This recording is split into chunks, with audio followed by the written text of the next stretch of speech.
abrindo a temporada do nosso novo programa Diálogos de uma maneira especialíssima, recebendo duas artistas simplesmente extraordinárias, que têm mais de 50 anos de trajetória, uma trajetória de uma dignidade, de uma beleza incrível.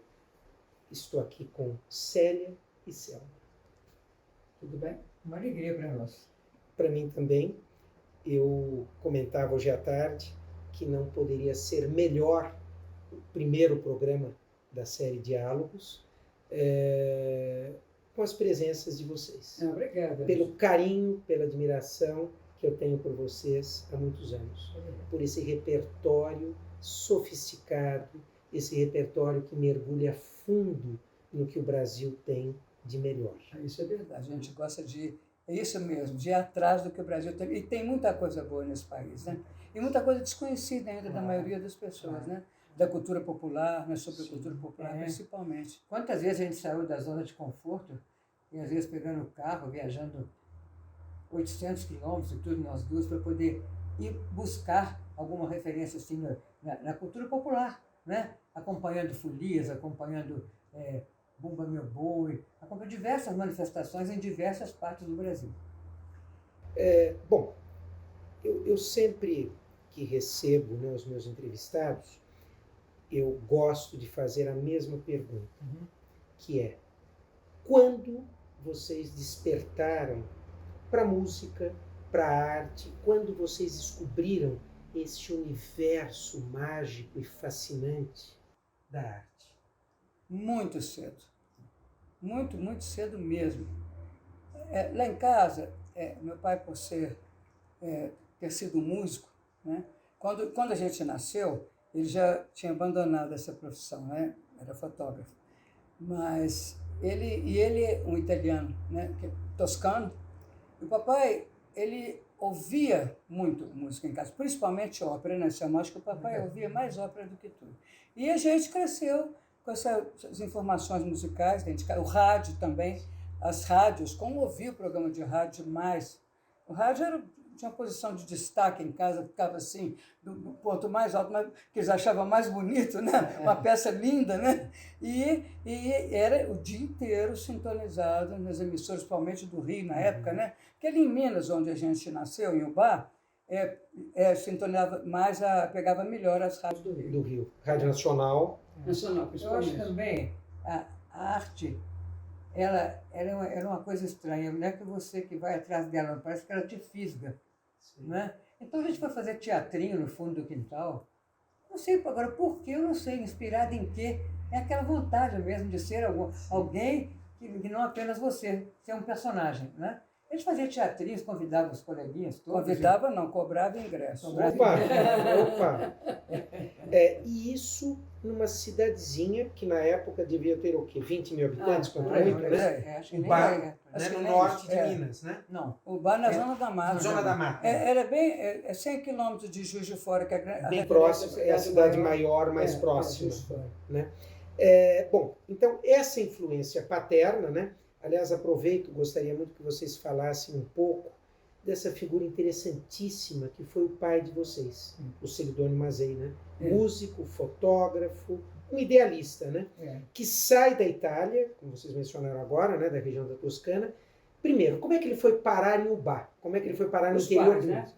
Os pais dele. Os pais dele. Ele tinha 8 anos. 8 anos. Porque eles receberam... Foi aquela época da grande migração italiana, né? Sim. E parece que eles receberam uma carta de um parente, Sei. um pouco parente, sei lá, qual grau de parentesco, dizendo para eles virem. Né? Então eles foram buscar ali para poder ficar próximo dessa pessoa. Claro. Foi assim.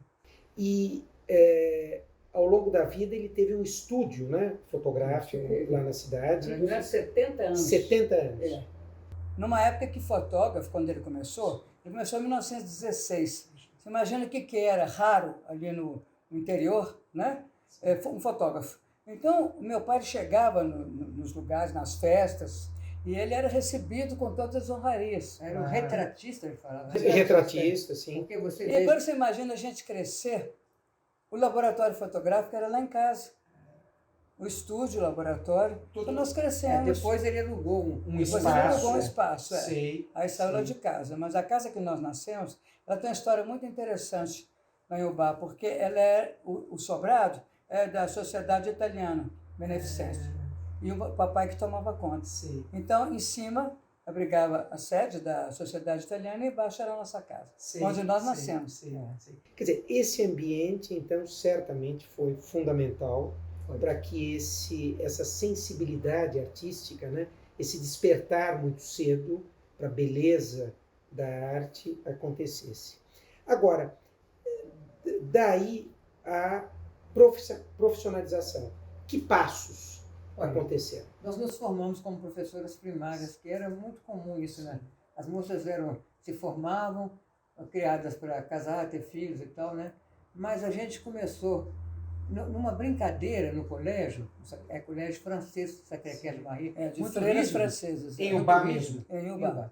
Muito rígido, que aliás foi o primeiro do Brasil, né? Instalado no Brasil. Aí, ali havia uma sala de piano, e a gente costumava com colegas, uma delas estudava piano, ainda mais, costumava ali fazer uma brincadeira. Eu cantava e tal, né? E aí a gente... E a gente também, a gente cantava no coral da igreja, cantava no coral do colégio. Tinha um coral que, olha, um coral com repertório, Vila Lobos, a gente cantava o repertório. E na igreja, aqueles cânticos sacros antigos. Então, foi um monte de como é que eu vou dizer? Tinha no carnaval. No carnaval, o rádio ficava ligado e antes do carnaval, as músicas que eram do carnaval daquele ano, a família inteira, as nossas irmãs mais velhas já cantavam. A gente já sabia então, tudo. A gente já sabia tudo. Até hoje, Selma, acho que nós sabemos mais de 300 marchinhas de cor. Mas eu acho assim que toda essa arte nos envolvendo assim, ela foi tomando conta da gente, né? Aí nós estávamos no colégio, nos formamos, começamos a lecionar. Mas fizemos também um grupo, onde talvez que a gente tenha notícia, foi o primeiro grupo musical feminino chamado Conjunto Garotas. Conjunto Garotas. A Célia foi aprender bateria, eu toquei contrabaixo, uma outra na guitarra, a outra no saxofone, eu no piano. Então, assim, aquilo, a gente começou a aparecer. Começamos a viajar. A ganhar um dinheirinho extra. Naquela época, nós fizemos uma excursão para o Nordeste. Isso era no final dos anos 50. Dos anos 50, por aí. A gente se formou em 60. Não, foi no início dos anos 60.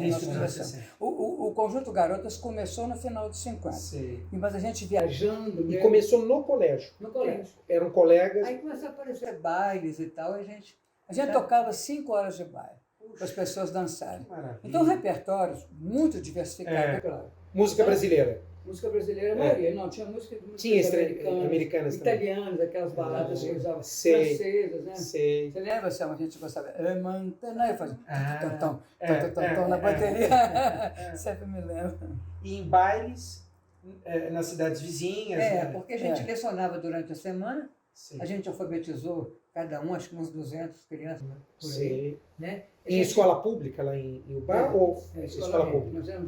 Fomos nomeados. A Célia foi dar aula na zona rural, né? Zona rural. E eu fui dar aula assim, numa escola que tinha no campo de aviação local.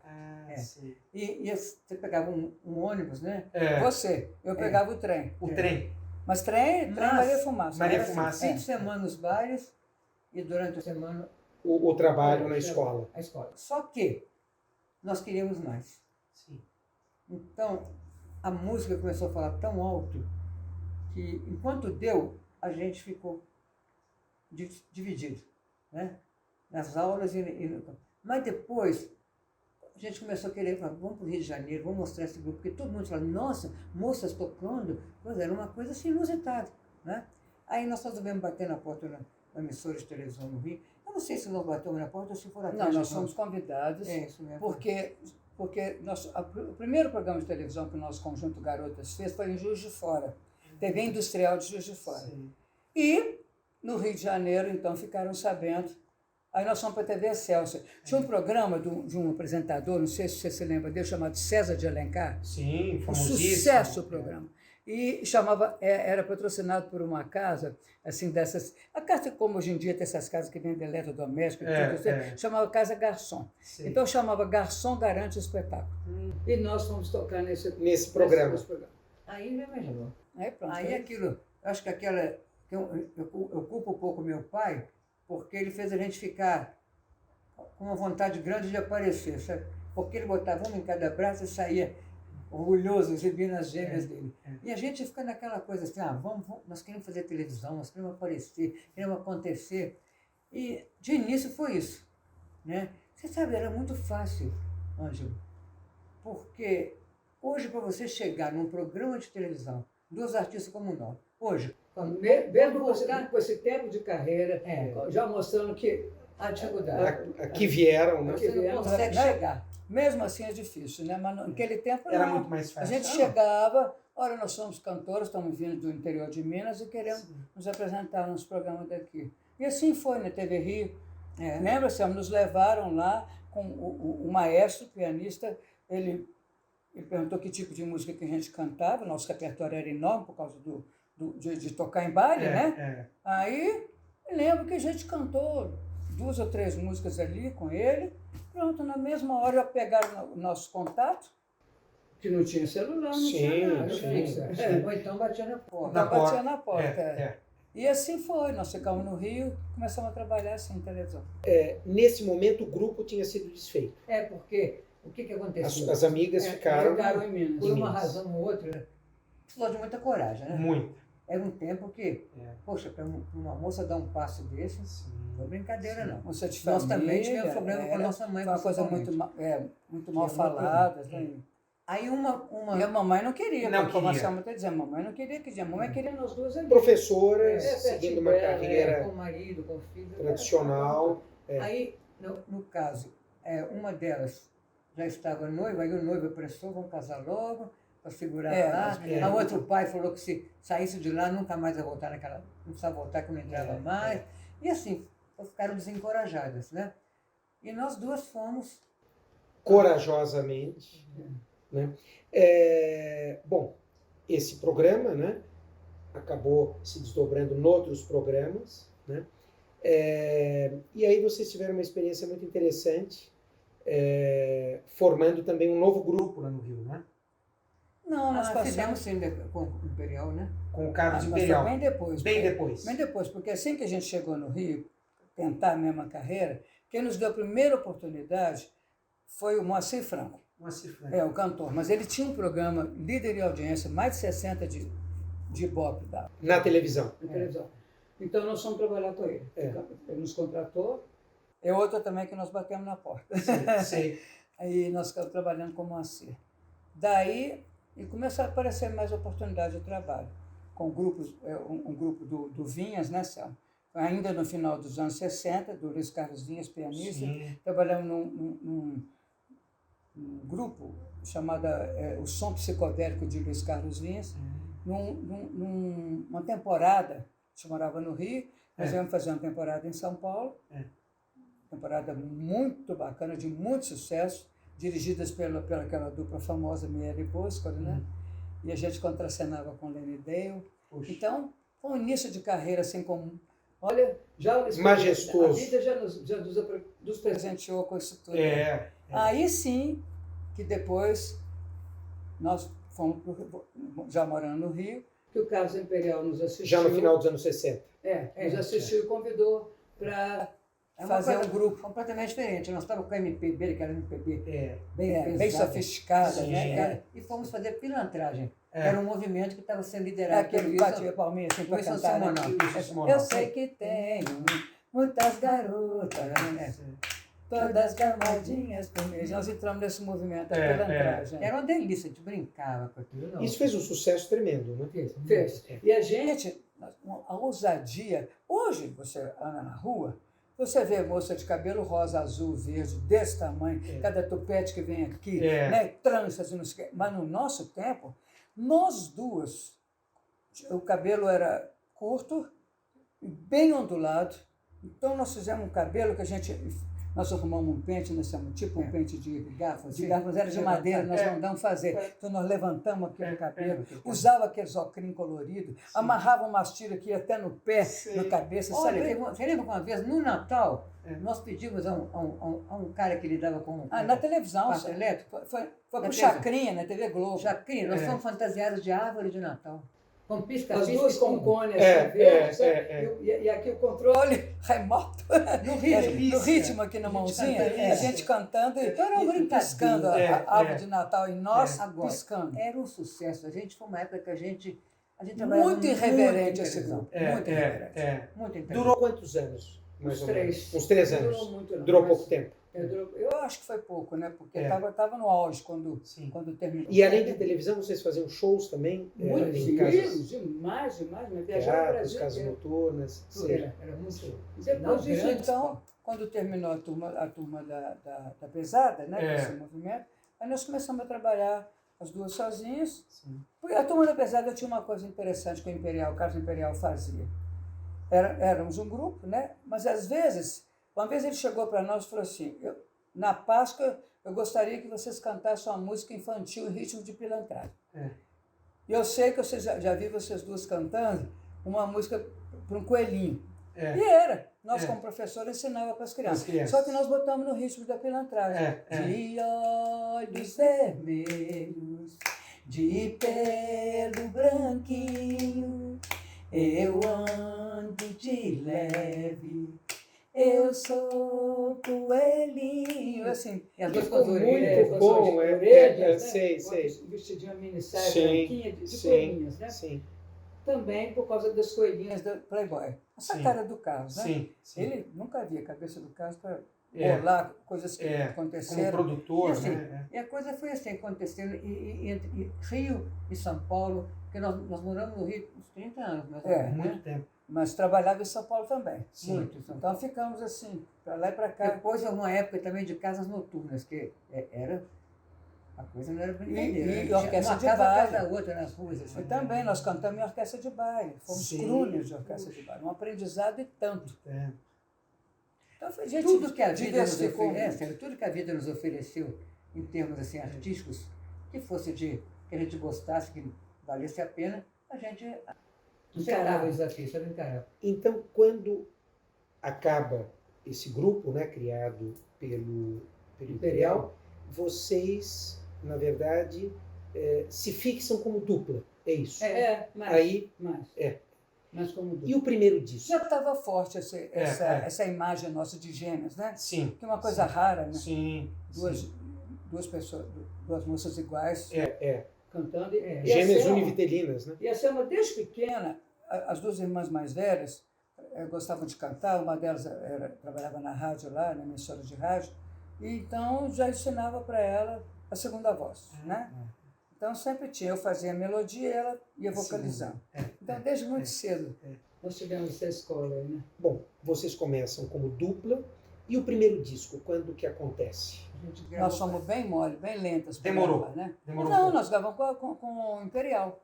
Com o Imperial. Esse coelhinho, de um lado era o coelhinho, sim. e do outro lado aproveitando... Um compacto. Um compacto. Aproveitando o personagem italiano que tinha vindo para o Brasil, fazendo o maior sucesso, que era o Topo-Gigio, o rato. Maravilhoso. Aí nós Pena que as gerações novas não conhecem. Uma graça, né? Aquilo à frente do tempo, não é? Muito. Aquele movimento todo. Muito. Aquele bichinho era graça. Nós gravamos então o Ratinho.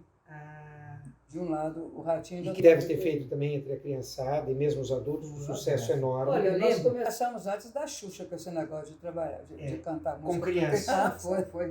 Você sabe que esse Ratinho foi uma coisa impressionante. Nós fomos fazer um programa na Globo e o balé, a Globo tinha um corpo de baile. A Globo tinha orquestra e tinha corpo de baile. Nós fizemos com orquestra e com corpo de baile. O balé todo vestido de coelhinho, as moças todas. De rato, céu. De rato. De ratinho. Todas de rato. Nós duas também de ratinho, só que eu falei, rabinho eu não ponho. E nem barriguinha. Ela estava com a barriguinha. E nós não, nós vamos ficar sem barriguinha. Mas nós fizemos, aí passaram a coreografia para nós, para a gente dançar juntos com as bailarinas. É uma pena que a gente não tem, nunca teve acesso a esse Eu vídeo. acho que nem... Porque houve um incêndio, né, nos anos 70 que destruiu boa parte do acervo da Globo, né? E esse aí foi no programa da Célia Biar, Célia Biar, apresentadora. uma atriz maravilhosa, É. né, que começou no TBC aqui em São Paulo, depois vai para a televisão, né? Maravilhosa. Então, esse programa dela que nós fizemos Ratinho. Ela fazia um programa, acho que todas as noites na Globo, não é? Não sei se era todos os anos, eu sei que era horário nobre. Horário nobre, né? Então a gente fazia muito chacrinha, muito isso, Bibi Ferreira, na TV Tupi também com a bela orquestra. Sim. Já cantamos com grandes maestros, grandes arranjadores. Hoje Isso você aí é vê, uma... hoje você Olha, vê eu fico muita com pena, não é por nada não. Nós vivemos uma época que, infelizmente, para esses artistas que estão vivendo agora, eles jamais vão ter essa oportunidade de cantar com orquestra, com artistas escritos para você. Deixa aqueles que têm condição de ter o seu grupo. Aí tem lá 8, 10 músicos, né? Mas uma Orquestra. aquele arranjo Como tinham as emissoras, a Record aqui em São Paulo, todas, né? A Tupi, né? As rádios tinham, né, a sua própria orquestra, cada uma delas, né? E os festivais que a A gente gente também se apresentou em festivais, a gente concorreu. Sim. Uma vez nós concorremos, acho que foi a primeira vez para um festival, nós concorremos com a música do Luiz Nassif. Sim. Festival Estudantil daqui O de São jornalista. Paulo. E o né, Festival que de destacou. Carnaval na TV Manchete. Sei. Festival de lembro Juiz de que- Fora. É, Junto com a Clara Nunes. com a Clara Clara Nunes. Nunes. Sim, nós ganhamos o primeiro lugar lá. Mesmo. A turma da pesada da Clara Nunes. É. O Festival de Juiz de Fora era fantástico. Era uma referência mesmo. Aí a última música composta pelo Ataúfo Alves, em Sim. parceria com o Carlos Imperial, chamado Mandinga. É. Aí nós defendemos essa música e tiramos o Primeiro lugar. E na Manchete, que eu ia contar, Festival de Carnaval, com orquestra. Aí nós defendemos uma música chamada Eu Não Quero Morrer Virgem. De Uma quem marcha. era? Socorro, eu não quero morrer virgem. Roberto, Socorro. o Roberto, Ribeiro, não, Roberto, como é que era o autor? Também esqueci o nome dele agora. muito bom. O autor de Carnaval. De Carnaval. Depois a gente lembra. Aliás, na Manchete, vocês acabaram tendo uma experiência fascinante, né? Tempos depois, fazendo uma novela com grande sucesso, Ana Raio Ana Raio e Zé Trovão. Que era uma novela que foi toda gravada fora de estúdio, né? Fora, não tem Em uma locações cena de estúdio. em várias partes Nós do Brasil, viajamos né? vários lugares do Brasil. Às vezes tinha lugar como a Chapada dos Guimarães, então fechava um hotel para aquela turma inteira, 300 pessoas, né? Equipe toda. Imagina. Isso para nós, sabe, E Ângela, viajava com aqueles caminhões do Zé Trovão, da Ana Raio. essa história assim, Ângela, quando a gente... Foi uma coisa estranha. A gente estava em casa, uma noite, assim, pensando... Nós estávamos começando a gravar um LP e aconteceu uma tragédia no meio disso, porque o produtor faleceu. Ele faleceu de um modo muito triste, que foi overdose. de drogas, né? Overdose. Então a gente estava assim, conversando, o marido dela, eu e ela, a gente conversando sobre assim, o que nós vamos fazer esse disco parado no meio, né? E, sei lá, para fazer com outro produtor, como é que vai ser. Quando toca o telefone fixo, né? Toca o telefone, eu atendo e falo, por favor, é nesse número que eu falo com a Célia e a Selma? Eu falei, Quem gostaria de falar? Aqui é da Rede Manchete. É para a novela Ana Raio e Zé Trovão. Eu falei, que bom. Estou querendo falar com vocês porque nós estamos gravando um disco e queremos botar uma música na novela. Nós estamos convidando vocês para serem atrizes da novela. Fazer parte do elenco. Eu emudeci, né? Claro. Eu tampei a boca no telefone e falei, então vocês não chamaram para ser atriz da novela. E foi uma experiência, tá? Um ano nós ficamos. Um ano na estrada. Um ano. Vocês Nós entramos faziam no capítulo quinto. Quinto. E fomos até o último. Então foi Luminosa e Iluminada. Iluminada, né? é a dupla de cantores. De cantoras. Do interior, aquela história, né? Sei. E que o irmão caminhoneiro, que era o Giuseppe Oristano. Eu quero abrir um parênteses aqui, porque essa novela ela tem uma história muito particular. Esse mundo rural foi a primeira vez que ele foi mostrado daquela forma, rodeios e tudo, né? Eu não sei se foi isso ou o que foi, talvez essa linguagem meio interiorana, que marcou profundamente, principalmente aquela criançada, aquela jovem que estava naquele momento começando a se interessar por esse mundo. Hoje existe um fã-clube Ana Raiz é Trovão. Raio Trovão. Lá no Rio Grande do Sul. Puxa, E ele é impressionante. 30 e tantos Aliás, anos eu vou mandar depois. beijo pro pessoal aí do fã-clube Raio Trovão, porque a gente tem uma admiração grande por 30 e tantos anos depois, a memória Eles da novela ainda é tem, viva. e a quantidade de membros que tem esse fã-clube. E não para, não. Aparece mais gente. É uma que fidelidade. descobre. Nós tivemos a sorte de, vou falar mais uma vez, sem celular, nós tínhamos uma câmera boa, aí já aquela coisa... Filha de fotógrafo já viu, né? né? Aquela coisa mesmo do pai fotógrafo. Te levava aquela câmera. Então, nós fizemos várias fotos de bastidores. Sei. O ator sei. dormindo, né, descansando. Um com o chapéu na cara, Sei, o outro lá, sei. sabe? Outro com tocando violão. Aí. Aí, essas fotos, poucas pessoas fizeram, a não ser quando essa vista de fazer uma matéria e tal. Claro, claro. Então, nós cedemos pro O fã-clube. E está disponível, então, no, Você entra no perfil deles, nas redes tem sociais. perfil. Puxa vida. Dirigidas pelo Jaime Jaime Monjardim, Monjardim, né? um dos diretores. Ele Que foi um momento áureo da TV Manchete, né? Essa Também. novela Veio veio logo depois de Pantanal, exatamente. que estourou, né? Com sucesso. Tirou um pouco da hegemonia da Globo, né? Foi, No verdade. campo das telenovelas, né? Bom, ao mesmo tempo vocês continuavam gravando, né? Discos. Um dos momentos altos, foram vários, mas é quando vocês gravam um disco só com músicas de um conterrâneo de vocês, Ari Barroso. Mineiro de Bar também. E Ari Mineiro, nós demos o nome do disco de Ari Mineiro, porque a gente cresceu com aquela história. A Ari Barroso, ele não liga para Minas Gerais, não liga para o Bar, o gosto dele é Bahia, ele só exalta a Bahia, Brasil. Ele fez muita música para Bahia, terra da felicidade. É a Aquarela do Brasil, tudo isso samba exaltação, né? Mas a gente não acreditava que o Ari não tivesse dedicado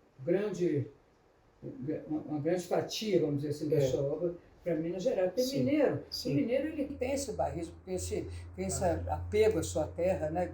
E exalta a sua terra. Sim. Eu mesmo falo que igual a comida de Minas não tem igual, que as paisagens de Minas não tem igual, nós duas somos assim como Minas Gerais. Então, nós fomos atrás da produção obra dele, a família nos ajudou na época, porque a filha, os primos. Não tinha o Google, né? Tinha as penas. Claro, tinha que fazer contato pessoal. Biblioteca Nacional, vários lugares pesquisar. E descobrimos essa alma mineira muito presente nas primeiras canções do Ari. Sim, você lembra que Zé Ramos Chorão nos ajudou, Miesco Café nos ajudou, vários pesquisadores. A gente ficava horas na casa anotando tudo, era um trabalho. Era bem trabalhoso. Mas ao mesmo tempo um privilégio, né? De contato com historiadores, com figuras. Nós até agora vamos participar de um evento em comemoração aos 60 anos da morte do Ari, lá em Ubá.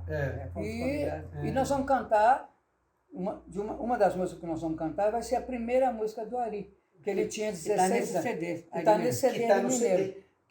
Que foi um susto para nós descobrir que quando ele tinha 16 anos, em 1918, ele fez uma música com a linguagem bem cabocla chamada Teuzóio. Uma toada. Uma nós gravamos, ela é linda, né? Uma coisa que... Essas músicas que vocês gravaram, algumas nunca tinham sido gravadas, né? Vocês atrás... Ou se foram gravadas, não tiveram sucesso. Ou então, já havia se passado já tanto tempo, até quando a partir de quando a gente gravou, muitos anos, que a geração... ficou naquele período não ouviram. Então, tem uma música que nós descobrimos de uma forma que a gente acha isso foi um trabalho de Sherlock Holmes, tá? Por quê?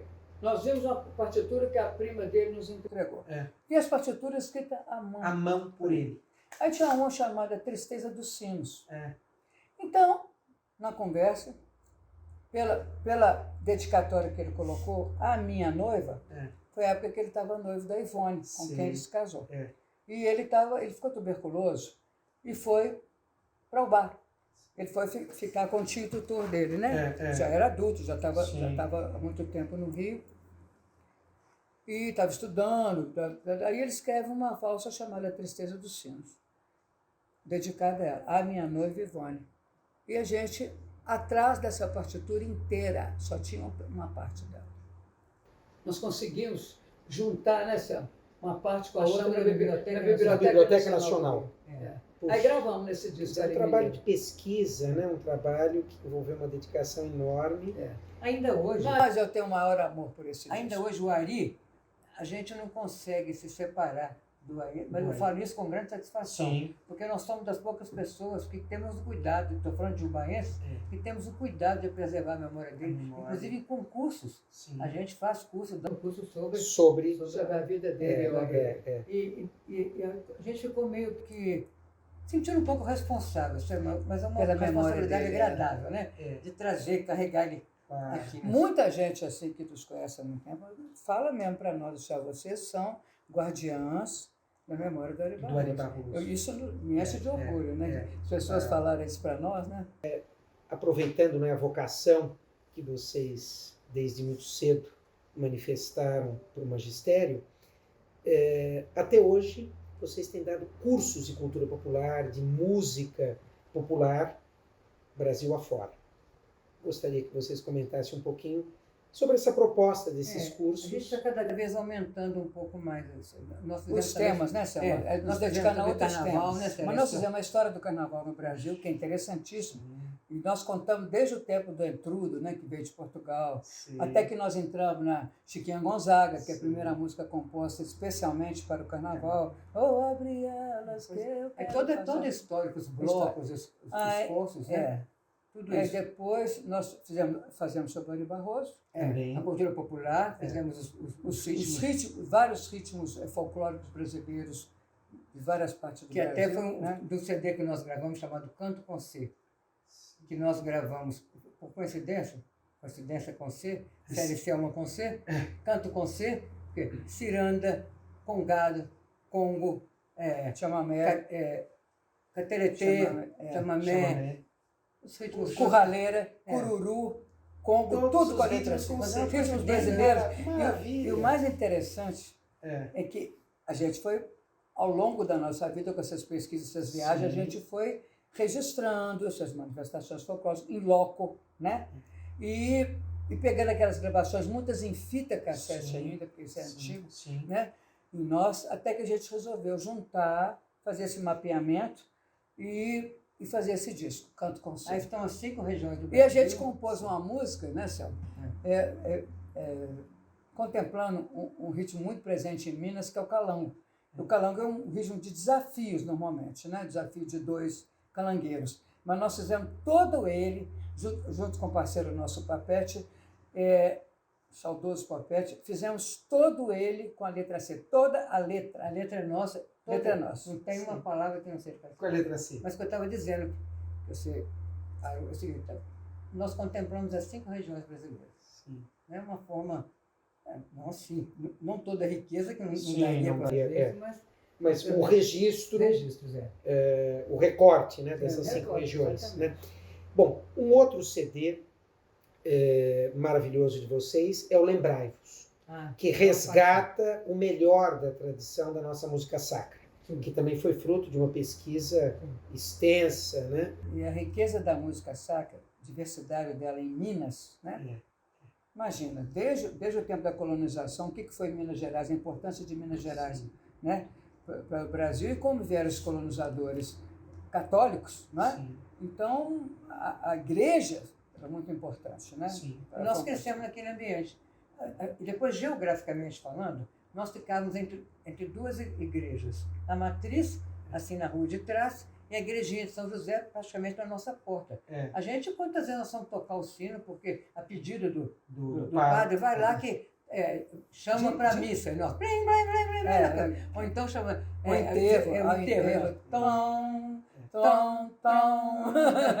toque do sino. E aí, aconteceu o seguinte, nós começamos a ver que a música dentro da Igreja Católica estava completamente diferente. Mudou muito. A partir do Concílio Vaticano II já houve uma mudança dela. Mas aqueles que o Lehmann havia recolhido e que fez até um livrinho sobre aquelas músicas... Um padre alemão. Quando ele veio para o Brasil, ele foi para Juiz de Fora, né? E a congregação dele, ele ficou ali e ele começou a pesquisar. Todos os cadernos antigos de música, os arranjos que ficaram... E ele fez um trabalho minucioso. De resgate. E a gente se baseou também nessa pesquisa dele Mas, ao mesmo tempo, nós, por exemplo, na nossa região, até hoje, felizmente, tem uma tradição que ainda se respeita muito, que é a coroação à Nossa Senhora nos meses de maio. Nós duas coroamos muito. Nossa mãe coroou. Mais de 200 anos. Então, e as músicas para coroar Nossa Senhora, uma lindeza, uma beleza, e também já não se canta mais essas músicas, muito difícil. E a gente, então, deu um jeito de deixar registrado antes que se perdesse. Isso foi muito curioso, porque nós estávamos na cidade, lá em Macacos, né? Macacos, perto de Belo Horizonte. Com um amigo nosso que era provedor da Santa Casa de Misericórdia, Saulo Coelho, e mais uma diretoria porque estava uma festa de São Sebastião lá, tradicional na cidade. Aí nós chegamos por São Sebastião? Não é Santo Antônio? Acho que é São Sebastião.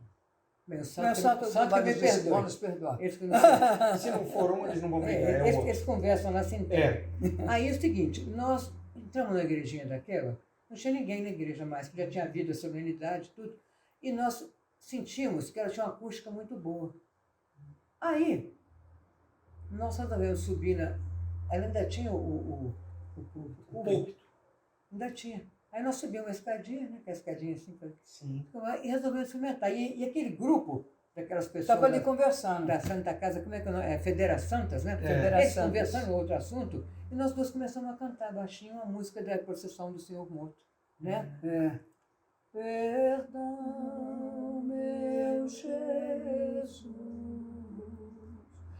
perdão, Deus de amor. Quando nós estamos cantando, a conversa foi... E eles prestaram atenção na gente e aquilo tocou. Sim. Em um deles olhou e falou assim, gente, que música é essa que eu lembro? Minha mãe que cantava isso. Então eu falei, tá, e nós explicamos mais ou menos. Ele falou assim, vocês conhecem essa música? Sim, nós cantamos essa música, conhecemos tudo. O que vocês pretendem? Nós queremos fazer um disco com essa música. E por que não faz? Porque está faltando patrocínio, claro. Quanto que custa? Aí nós demos um valor assim, mais ou menos, sem saber direito. Nós bancamos, vamos fazer com essa ideia. Assim, na hora, com maior facilidade. Porque, para eles também, né, eles achavam importante esse resgate e foi que foi um prêmio mesmo para eles, assim, porque culturalmente falando, a gente não pode abrir mão desse lado da cultura brasileira ligada à religião. Não há como. E esse projeto gerou um CD, né, que lembraram das procissões e devoções de Minas. Bom, uma outra faceta de vocês como apresentadoras de um programa de música popular de raiz, né, durante mais de uma década, né? Não, foi uma década. Uma década, exato. No Canal Rural. No Canal Rural. Programa terminou em 2006. 2006.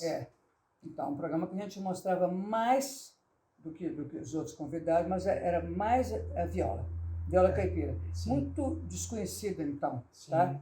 Bem desconhecida. Tanto que a gente recebia, na época, muito e-mail de várias partes do Brasil. Que instrumento é esse que eu nunca vi? Assim. Estranho, assim. Muita gente falava, né, somos obrigados por vocês mostrarem uma cultura que... Outros que começaram a se interessar para tocar viola. Ali. Às vezes arranhavam um violão, aí passou a se interessar outras pessoas. Então, eu acho que foi uma contribuição que a gente deu, assim, não por aquela, uma obrigação de mostrar alguma coisa, mas é porque a gente realmente tem uma paixão pela viola. É um instrumento tão brasileiro, né? Está presente aqui desde a colonização. E recentemente nós até tivemos em Portugal com um violeiro português chamado José Barros, que se dedica ao estudo da viola caipira, né? E um brasileiro, excelente violeiro, chamado Fernando Degg, que está morando lá em Portugal. Que fez muitas vezes o nosso programa. Que participou do nosso programa. Então ligamos para o Fernando Degg, lá em Portugal, antes de ir, que nós estávamos indo, que queriam fazer uma gravação com ele e com o José Barros. E o José Barros tem um estudo muito, muito interessante. Então, as afinidades da viola lá, portuguesa, né? E aqui veio para o Brasil. E aqui, o processo que ela, né, ela vai transformando um pouco, né? Para poder, aí virou a viola brasileira, vamos dizer assim. Então, mas tem um momento que não tem essa separação. É impressionante como ele se afina, né? Que coisa linda que ficou essa gravação. Nós estamos editando. E um belo diálogo, né? Porque é outra questão também que eu sempre pondero.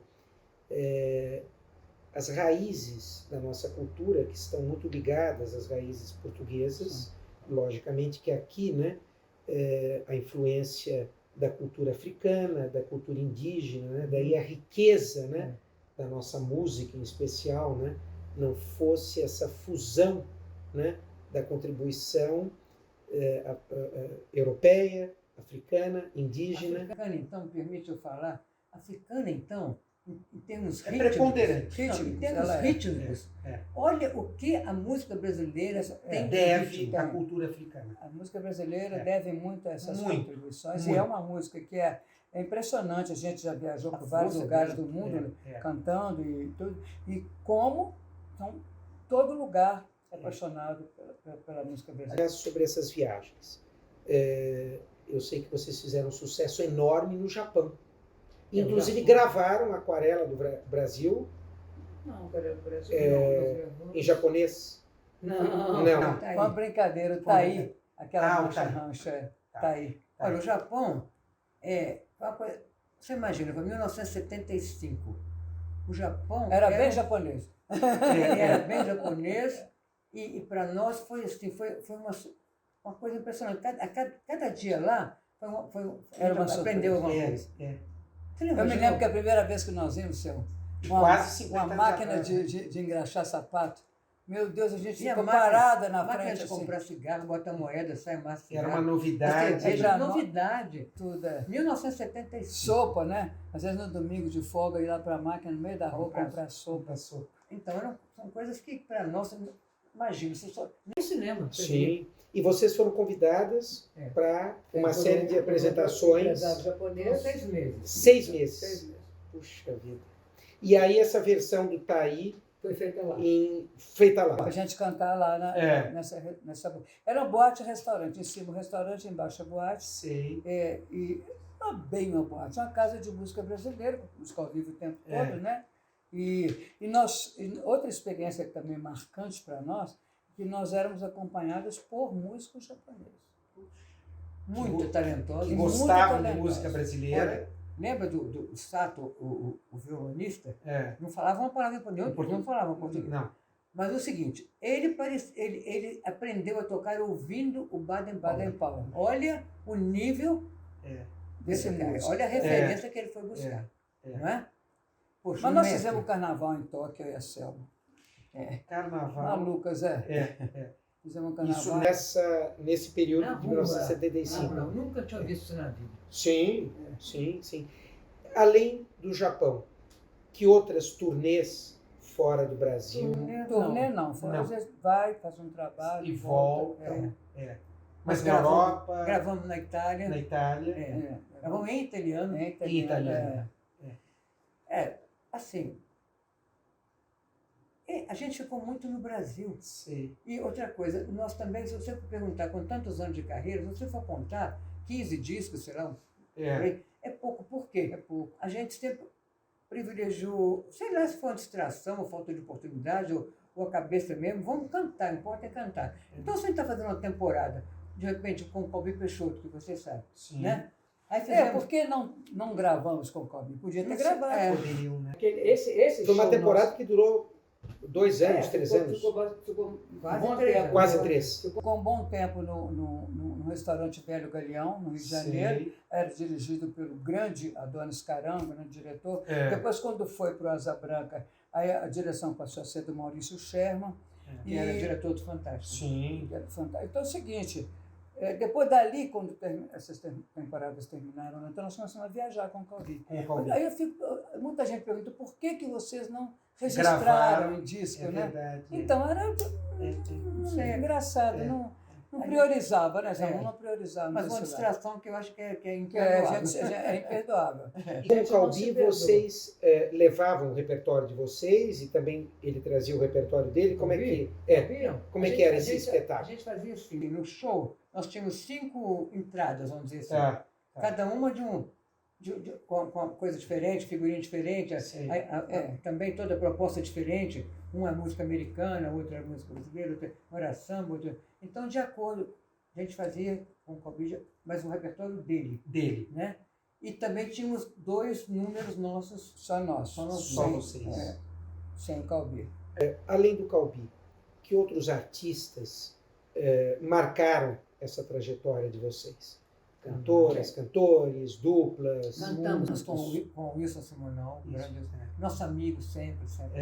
Muito, de frequentar muito a nossa casa. Uma amizade muito sincera. Longa, né, Sam? Durou um longo tempo. Emílio Santiago, fizemos projeto Bexinguinha com Emílio Santiago. Peri Ribeiro, trabalhando. E assim, as casas noturnas, o elenco era muito grande, então sempre um ou outro, a gente estava sempre trabalhando junto. Sim, sabe? Sim. Grandes músicos também. Grandes músicos. Fizemos uma temporada muito boa aqui em São Paulo também com o Pedrinho Mata. O Regina, ele piano, nós duas cantando com ele. A Luísa Pontes, o piano. Também, outro grande pianista. Era uma época de músicos extraordinários, né? E muita casa noturna com... Cada uma com um elenco muito bom eu queria... Tem hora que a gente queria entender o que aconteceu. Que acabaram essas casas, né? Tudo. Faltou público, né, claro? É uma pena, né? Claro que a indústria fonográfica, ela também foi muito responsável por esse... Claro. Como é que eu vou dizer? O filtro. Né? Tem que fazer sucesso, tem que vender e às vezes não dava tanta importância à qualidade, né? A coisa mais comercial que vendia mais e tal. Não sei, foram impondo. As emissoras de televisão também foram acabando com os musicais, com as grandes orquestras, sabe? Aí começou muita dublagem, né? Muita dublagem das músicas, poucos programas com você. Ali a Vera mesmo mostrando o que você está fazendo. Né? Claro. Novos compositores. Imagino que vocês recebessem, né? E ainda recebam, composições de gente que está começando, né? Algum em especial que vocês gravaram, as primeiras músicas que vocês... procurado ultimamente, Como nossos discos têm sido discos temáticos, e normalmente um disco de resgates de músicas ou de domínio público, ou de compositores... Acaba tendo um pé no passado, mas com frescor. Sim. Né? Com frescor, não simplesmente gravar exatamente como está. Mas nós somos muito atentas, estamos sempre ligadas nessa... Tem um pessoal muito bom fazendo música. Muito bom. E é bom de procurar. Aí a internet é uma grande ferramenta. Porque é um campo onde todo mundo pode mostrar a sua arte. É só você tem que saber filtrar. Você tem que ter o discernimento, seu gosto para saber. Olha, isso aqui é bom. Assim recentemente nós fomos assistir um menino, junto com o Roberto Menescal, quer dizer, o Menescal, um veterano da Bossa Nova, ele levou um menino, o Will Santos e o Tom. 2 meninos. Tocando como, sabe, meninos jovens fazendo essa música, ainda fazendo bossa nova. A Vanessa Moreno, uma grande intérprete. Várias outras. É difícil eu falar aqui agora, porque a gente segue esses meninos, sabe? Porque a gente aprende com eles também. O que eu sempre digo que é lamentável é que a indústria cultural, né, não abra, muitas vezes, uma brecha mínima que seja para muita gente boa que produz música de qualidade, né? O devido espaço para artistas do passado, né? Que muitas vezes caem no esquecimento, né? Mas olha, é justificado. Mas olha, eu vou lhe dizer uma coisa. Houve um buraco, um hiato entre as gerações do que se ouvia de bom e do que se passa a ouvir. Né? Então, eu entrei numa loja não faz muito tempo, essas lojas populares, porque eu vi lá um creme de corpo que eu uso com uma oferta boa. 2 preço de uma, aquelas coisas. Aí eu entrei. A moça falou para mim, a vendedora, está lá no fundo da loja o que você quer. Eu cheguei lá no fundo da loja, alguma coisa começou a me incomodar. Eu custei a perceber que eu estava ligada naquela história de pegar o produto. Quando eu falei, não estou aguentando, eu comigo mesmo, não estou aguentando essa música. É muito ruim, meus ouvidos não merecem, não estão acostumados a ouvir essa porcaria. E isso acontece nos mercados. Aí eu falei, vamos embora. Peguei o produto e voltei com ele para a prateleira. A moça veio atrás de mim, Mas você não vai levar? Você não vai levar? Eu falei, não. Mas por quê? Eu falei, porque eu não estou suportando essa música ruim. Eu me lembro da expressão dela e nunca vou me esquecer que ela ficou assim. De indignação. Disse, que música ruim. Ela Ela não não música entendeu, gospel que eu... Não tem, não Ela não tem. entendeu Sabe que a julgar. música era ruim. Não sabe julgar porque a boa ela não ouve. Não tem. De que jeito? Por outro lado, comentávamos, né, antes de entrarmos aqui na gravação do programa, o papel que muitas vezes as leis de incentivo à cultura, os editais de cultura, o papel, né, que eles deveriam desempenhar e que muitas vezes não desempenham. Né? Então, muita coisa ruim acaba contando com subvenção pública e muita coisa boa fica de fora. Né? Há uma luta muito grande, né, para que isso comece a mudar. Né? Um outro ponto que eu gostaria também de mencionar, vocês publicaram, anos atrás, um livro que é uma coletânea de crônicas publicadas no jornal da cidade natal de vocês, né? De Ubá. Crônicas deliciosamente escritas, que mostram mais um talento, que é o talento literário, né? Deliciosamente escritas, resgatando o melhor da história que vocês viveram, né? Lá de Ubá. Então fica uma provocação para que vocês voltem a escrever essas crônicas, né? Hoje eu sei, né, que os jornais impressos estão em extinção, mas a mídia eletrônica tem uma força cada vez maior, né? Então acredito que vocês teriam muitos leitores. Bom, para finalizarmos, me contem dos projetos para este ano, né, que mal começa, né, e o que vem pela frente. Projetos a gente sempre tem, né, Sal? Nós estamos assim, nós estamos querendo, nós gravamos, lançamos um livro chamado Do Jeitinho de Minas, com receitas tradicionais da nossa terra, né? Sim. E dentro um CD com 15 receitas cantadas, né? Porque nós colocamos verso na receita, né? Respeitando o passo a passo e os ingredientes e não adianta o nosso passar parceiro, o nosso parceiro Turcão, junto com a gente, ele fez a melodia e tal. Bem, ali são 15 receitas cantadas. Esse projeto, quando a gente apresenta, ele atrai muito porque é uma coisa inusitada, né? E a culinária sempre, né? Receitas assim, sempre atrai. Né? Aí nós estamos agora tentando, estamos pensando, vamos resgatar isso de uma outra forma, sabe? E de fazer realmente um projeto, nós vamos fazer um piloto para um programa de televisão, sabe? Mas não sabemos como. Seria um programa de música e culinária. Sim. Aliás, a edição belíssima, com ilustrações, os bonequinhos, vocês fizeram, né? Todo de barro, né? Da editora Senac. É um livro que a gente foi premiado. Foi premiado. Nós fomos um prêmio importantíssimo de livros de gastronomia, de vinhos. O Gourmand World Cookbook Awards. Fomos à China. Fomos à China em função desse prêmio. Só terminando, né? Assim, o outro projeto que nós estamos agora pensando em nos dedicar a ele, assim, nós chegamos ano passado em Tatuí e nós fomos convidados não só a fazer show, mas também a gente falar sobre a nossa história, porque a nossa história, ela não tem como você separar o pessoal do profissional. Mas o profissional, a gente lidou foi um universo muito amplo e que a gente carrega essa história. Né? Então, nós somos convidados a falar sobre isso.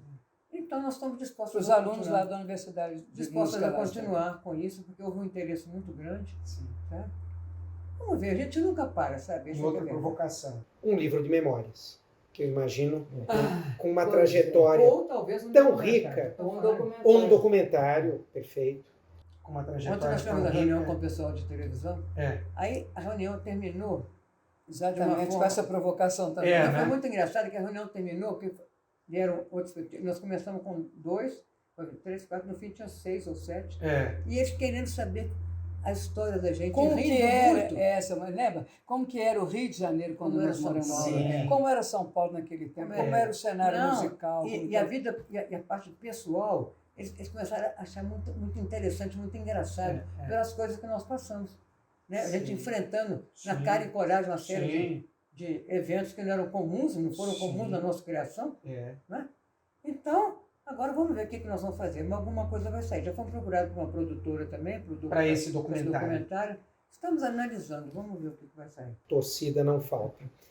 Célia, eu não poderia deixar de lembrar, né, de uma figura muito importante no jornalismo brasileiro e também nas letras contemporâneas brasileiras, que é o José Antônio Severo, com quem você foi casada por mais de 30 anos, né?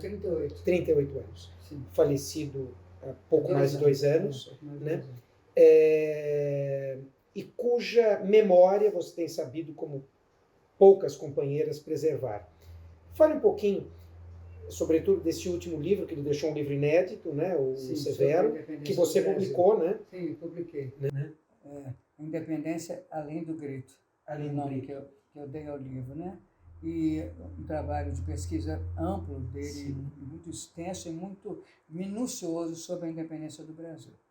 E antes disso, o Severo publicou Os Senhores da Guerra, que virou um longa, foi premiado, ganhou 2 quiquitos lá em Gramado, no festival, Os Senhores da Guerra, a direção de Tabajara Rus, que é um diretor gaúcho, né? Romancista também. Né? E também sobre o General Osório, Severo escreveu um livro muito importante, né? As Risas do Sul. Mas ele começou, ele gosta muito de romance histórico. Mas antes ele escreveu um livro muito interessante chamado A Guerra dos Cachorros, que se passa aqui em São Paulo, hipoteticamente, né? E a Invasão, de ficção, né? Então é o seguinte, foi diretor principal, assim, vamos dizer, o fundador, criador do Jornal da Globo, como editor-chefe, foi diretor de jornalismo da Band 2 vezes e teve uma carreira brilhante na Gazeta Mercantil, também como diretor do jornal, e outros veículos de imprensa. Severo deixou uma obra importantíssima no jornalismo, na literatura. Eu tenho o maior orgulho disso. Autodidata, né? Ele não teve formação acadêmica, né? Mas era um perfeccionista na forma de escrever. Exato. Um domínio, né, da técnica literária. Eu, quando conheci a obra dele, fiquei maravilhado. E é isso, né? O que nós precisamos também, né? E eu lamento, né, que muitas vezes a grande mídia abra ou nenhum espaço, ou espaço muito pequeno, para trazer a contribuição de pessoas como Severo, né? Que foi, paralelamente, né, ao jornalismo, ao exercício, né, do jornalismo, um homem de letras, né? E que muitos que são do universo das letras não conhecem. Né? Exatamente. E o Severo escreveu até o final da vida. Até o final da vida. Mesmo né? doente, ele escreveu. Ele no dia que ele foi operado da cirurgia que levou ele à morte, né? Nesse dia, ele acabou de escrever uma crônica para um blog que ele colaborava em Brasília, fechou o laptop, pronto, agora eu posso descer para ir operar e olha, até o último momento. Impressionante. É uma vocação, mas assim, potentíssima. Sem a gente querer lamentar, porque nós vivemos aqui, nós trabalhamos aqui, e a gente vai produzindo o que a gente pode produzir, da forma que a gente sabe, vai tentando melhorar cada vez mais. Nós estamos já na casa dos 80 e pretendemos ainda, se Deus nos der saúde, a gente continuar com os nossos projetos e tudo. Mas acho assim, certos países, o artista faz um sucesso e ele é sucesso para o resto da vida. Aqui não, aqui todo mundo sabe que você tem que estar provando cada vez mais, e tem gente que não te conhece. E se você for se deixar contaminar por esse pensamento, você desiste. Sim. Então é aqui que nós estamos, é aqui que nós estamos fazendo. Não, e nas redes sociais nós estamos formando um público novo, né, Céu? Jovem também, que eu acho isso muito interessante. Então, quem quiser nos seguir, está aí. Nós temos um site muito bom, muito atualizado, www.clselva.com.br. Célio das duas letras C, E lá dá para fazer contato com vocês, Sim, quem quiser. e temos os estamos no cursos. Instagram, Facebook, né? Tamanho, não tem nada. O importante é que vocês deixam, né, já tem registrada uma história, como eu falei na abertura do programa, incrível, uma história riquíssima, uma história ímpar, e ainda tem muito pela frente. Eu diria que se a Bibi Ferreira, né, que até os quase 96 esteve no palco, estivesse aqui, vocês são duas meninas. Duas meninas. Queridas, obrigadíssimo. Foi um presente que vocês me deram. E ao nosso público. Ficaremos horas aqui. A gente, olha, eu no fundo do coração, acho que falo por ela também, a gente deseja vida longa a esse programa que está começando. Que bom que a gente é número 1 aqui. Pois né? Um aqui. Não poderia começar melhor, né? E agora aguardarei ansioso ao livro de memórias e ao documentário, né? Eu sei que o documentário os dois. Eu acho que um complementa o outro, né? Porque isso é um pouquinho que vocês contaram aqui, né? Pesquisando um pouquinho sobre a trajetória de vocês, eu comentei com o Itamar, né, com meu companheiro, puxa vida, que trajetória linda, que trajetória rica, né? Isso tudo precisa ser compartilhado. Obrigado. Muito obrigado. Valeu.